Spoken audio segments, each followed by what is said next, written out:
Lankan premier লিগে এবার মুখোমুখি হলেন বাংলাদেশের দুই superstar fast bowler Taskin Ahmed এবং মুস্তাফিজুর রহমান। কিন্তু ওই দুজন হয়তো মাঠে নেমেছিলেন কম্পিটিশন করতে নিজেদের মধ্যে যে কে কার চেয়ে বেশি রান দিতে পারে, কে কার আগে বল হাতে 50 করতে পারে। মুস্তাফিজুর রহমান বল হাতে 50 করলেও করেননি তাসকিন আহমেদ। খুব অল্পতেই শিক্ষা নিয়ে নিয়েছেন তাসকিন, কামব্যাক করেছেন দুর্দান্তভাবে, কিন্তু মুস্তাফিজ পারেননি কামব্যাক করতে। তো তাসকিন আহমেদের দল কলম্বো স্ট্রাইকার্সের বিপক্ষে শুরুতে টস জিতে ফিল্ডিং সিদ্ধান্ত নেয় মুস্তাফিজুর রহমানের দল ডাম্বুলা সিক্সার্স।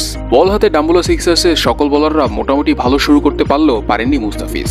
শুরুর ওভার থেকেই ছিলেন ছন্ন ছাড়া।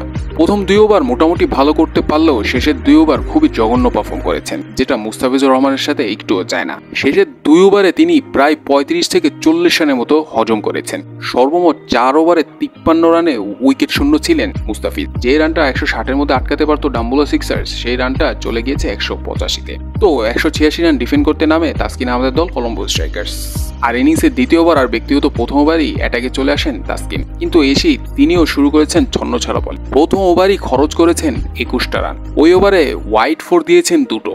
এতটাই বাজে বল করছিলেন তিনি, এক্সটাম্পের বাইরে করে যাচ্ছিলেন তো লাগাতারভাবে, কিন্তু ওই ওভারটাই তার সবচেয়ে বাজে গিয়েছে। এরপর তিনি সুন্দরভাবে কামব্যাক করেছেন। নিজের ব্যক্তিগত দ্বিতীয় ওভার করতে আসেন পাওয়ার প্লেতে। ওই ওভারে দুর্দান্ত কামব্যাক করেছেন তিনি। ব্যাটসম্যানকে সুইংয়ে বারবার পরাস্ত করছিলেন তাসকিন। প্রথম ওভারে 21 রান খেলেও তাসকিন আহমেদ পরের 3 ওভারে খান মাত্র 24 রান আর তুলে নেন একমাত্র বলার হিসাবে 2 উইকেট। আর কোনো বলার উইকেটের দেখাই পাননি, একমাত্র তাসকিনই পেয়েছেন 2 উইকেট। তাসকিন আহমেদ কামব্যাক করতে পারলেও পারেনি কলম্বো স্ট্রাইকার্স।